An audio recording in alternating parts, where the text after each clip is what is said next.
5 vecí, ktoré si nevedel o pravidlách NHL. Brankár nesmie hrať puk v rohu.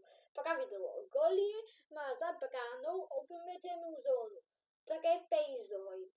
Mimo nej nesmie hrať puk. Obrázok: ukážka trapezoidu na ľade. Fun fact: toto pravidlo zaviedli, lebo Brodeur bol až príliš dobrý s hokejkou. 2. Vyhodenie na icing sa ruší pri oslabení. Pravidlo: tým, čo sa hrá v oslabení v penalty kill, môžu vyhadzovať puk bez icingu. Inak by dostal bully v pásme a unavil by sa. Zábavka: mnoho ľudí to nevie ani v NHL videohrách. 3.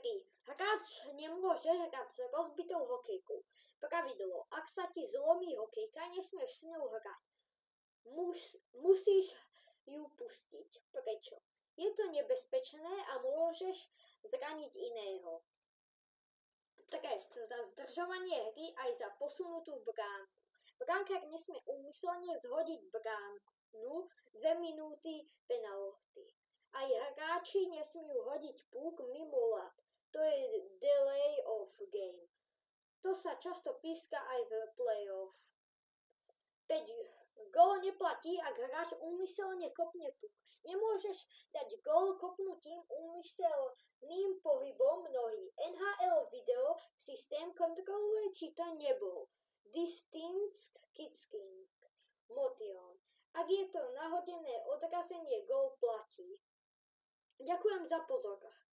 7. Záver výzva na akciu. Ďakujem za pozretie. Nezabudnite dať like a odber. Napíš do komentára, ktoré pravidlo ťa prekvapilo najviac. Sleduj ďalšie videá o NHL. Tak ahoj!